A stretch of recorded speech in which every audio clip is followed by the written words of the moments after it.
यहाँ पर हम लोग समझते हैं कि समीकरण a x a1 x plus b1 y plus c1 equal to 0, मतलब ये पहली रेखा का समीकरण है, ये आपका दूसरी रेखा का समीकरण है।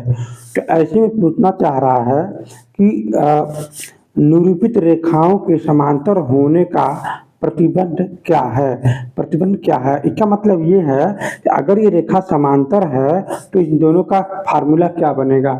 तो यहाँ पर हम समझने की कोशिश करेंगे कि अगर ये समांतर रेखा में रहेंगे तो मान लीजिए कोई कोऑर्डिनेट है, तो समांतर रेखा में होता क्या है कि ये दोनों कोण बराबर होता है, θ1 और θ2 आपस में बराबर होंगे, और ये जो डिस्टेंस होते हैं C1 और इसका मान लीजिए डिस्टेंस होता है C2, यहाँ से लेकर के यहाँ तक, मतलब y अक्ष पर कटे अंतखंड की लंबाई।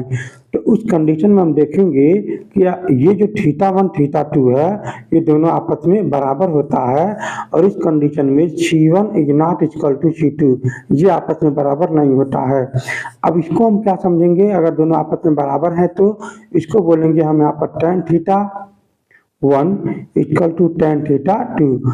इसको हम क्या समझेंगे, m1 इक्वल टू m2, ये आपस में बराबर होगा और ये आपस में बराबर नहीं होगा। तो ये होता क्या है, कहाँ से आता है, तो अब आप यहाँ से समझने की कोशिश करेंगे। इसको हम क्या करेंगे, ये जो दिया गया जो रेखा है इसको हम इस रूप में बदल देंगे, y बराबर mx प्लस c के रूप में। तो ये जो m होता है ये कुछ और नहीं बल्कि यही tan थीटा m प्रवणता होता है, ये जो c होता है वो कुछ नहीं, वो y अंतखंड पे कटे अंतखंड की लंबाई होता है। तो हम क्या करेंगे, दिए गए जो रेखा है इसके इस रूप में बदल देंगे। तो चलिए हम समझते हैं, जब हम इसको बदलने की कोशिश करेंगे a1 x plus b1 y plus c1 equal to 0, तो ये जब इधर चला जाएगा तो हम इसको कहेंगे क्या कि b1 y1 sorry equal to, ये इधर आ जाएगा तो a माइनस a1 x, ये बन जाएगा माइनस c1, ये b इधर भी चला जाएगा तो y बराबर हो जाएगा माइनस a1 अपान b1 x माइनस c1 अपान b1। अब आप देखेंगे यहाँ पर इसी को हम बोलेंगे क्या, प्रवणता, इसको बोलेंगे c।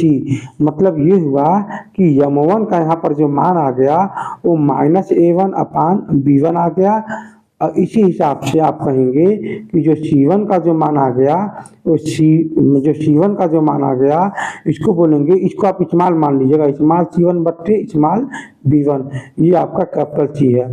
फार्मूला में मान लेता हूँ यहाँ पर ये कैपिटल C है, ठीक है।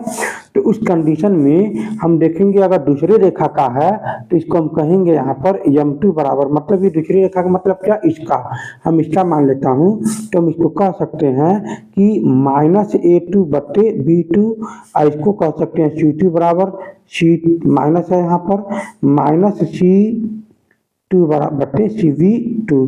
तो उस कंडीशन में फार्मूला क्या बन जाएगा कि ये दोनों आपस में बराबर हो जाएगा लेकिन ये आपस में बराबर नहीं होंगे। तो हम इसे कह सकते हैं यहाँ पर फार्मूला के रूप में, मतलब प्रतिबंध के रूप में, कि माइनस a1 ये नीचे की तरफ आ जाता है, चलिए मैं इसे फार्मूला लिख देता हूँ, बराबर हो जाएगा, इसके बराबर हो जाएगा a2 बट्टे b2, यहाँ पर भी माइनस है, इग्नॉट इक्वल टू, ये आपस में बराबर नहीं होगा, C2 मतलब C1 बट्टे यहाँ पर जाएगा B1।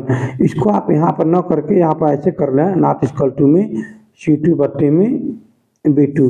अब क्या करेंगे, ये A को एक तरफ करेंगे, B वाले को एक तरफ करेंगे, तो ये नीचे आ जाएगा, ये कैंसिल हो जाएगा, तो A1 बट्टे A2 इक्वल टू B1 बट्टे B2। अब यहाँ पर नॉट बराबर हो जाएगा C1 बट्टे C2। ये कुछ इस तरह का है।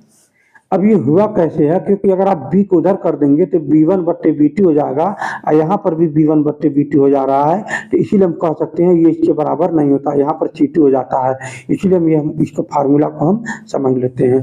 तो इस वीडियो में सिर्फ इतना ही, अब हम मिलते हैं अगले वीडियो में। अगर आपको कहीं से भी समझ में आया हो तो आप चैनल को सब्सक्राइब जरूर करें।